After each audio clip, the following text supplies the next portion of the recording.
మంత్రులు ఇవాళ జిల్లాల్లో బిజీగా తిరిగారు. అభివృద్ధి కార్యక్రమాల్లో పాల్గొనడంతో పాటు రివ్యూ మీటింగ్స్ కూడా నిర్వహించారు. మెదక్ జిల్లాలో మంత్రులు హరీష్ రావు, పోచారం పర్యటిస్తే కరీంనగర్ జిల్లాలో ఆర్థిక మంత్రి ఈటెల అభివృద్ధి కార్యక్రమాల్లో పాల్గొన్నారు.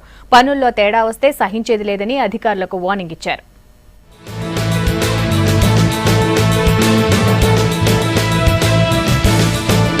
మెదక్ జిల్లాలో కరువు, మంచినీటి సమస్యలపై మంత్రి హరీష్ రావు అధికారులతో సమీక్షించారు.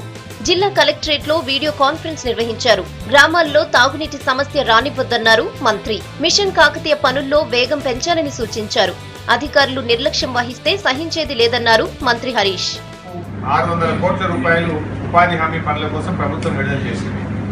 ఇది ఒక మండలంలోనూ ఒక నియోజకవర్గంలో కాకుండా మెదక్ జిల్లా అంతా అన్ని మండలాల్లో కూడా జరగాలని కోరుతా ఉన్నాను. నా ఆలోచన ఏంటంటే ఫస్ట్ ఎంపీపీలు, జెడ్పీటీసీలు రేపు పొద్దుగాల మీ ఇళ్లలో చేయండి. ఎండిఓ గారు మీ ఆఫీస్లో, మీ ఇంట్లో మీరు చేయండి. మొత్తం ఈ జిల్లాలో ఉండే ప్రతి అధికారి ఒక ప్రతిజ్ఞ తీసుకొని మీ ఇళ్లలో ఫస్ట్ సోప్ పిట్లు పూర్తి చేద్దాం. చేగుంట మండలం నార్సింగిలో జరిగిన మన తెలంగాణ మన వ్యవసాయం కార్యక్రమంలో మంత్రి పోచారం శ్రీనివాసరెడ్డి పాల్గొన్నారు. సదస్సు ప్రారంభమై కొనసాగుతుండగా ఇద్దరు అధికారులు ఆలస్యంగా వచ్చారు. ఏవోతో పాటు వెటర్నరీ కూడా లేట్ గా రావడంతో మంత్రి ఆగ్రహం వ్యక్తం చేశారు. బాధ్యతారాహిత్యంగా ప్రవర్తించిన ఇద్దరిపై చర్యలు తీసుకోవాలని ఆదేశాలిచ్చారు.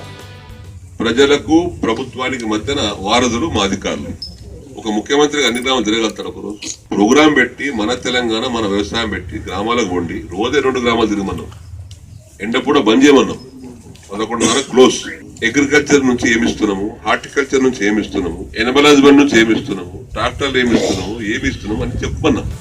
అటు కరీంనగర్ జిల్లాలో ఆర్థిక మంత్రి ఈటెల రాజేందర్ పర్యటించారు. Huzurabad to Jammikunta 4 lane road పనులకు జమ్మికుంట నగర పంచాయతీ సీసీ రోడ్ల నిర్మాణానికి శంకుస్థాపన చేశారు. హుజూరాబాద్ మండలం కేసీ క్యాంప్ దగ్గర డబుల్ లేన్ పనులకు హుస్నాబాద్ ఎమ్మెల్యే సతీష్ కుమార్ తో కలిసి శంకుస్థాపన చేశారు మంత్రి ఈటెల రాజేందర్.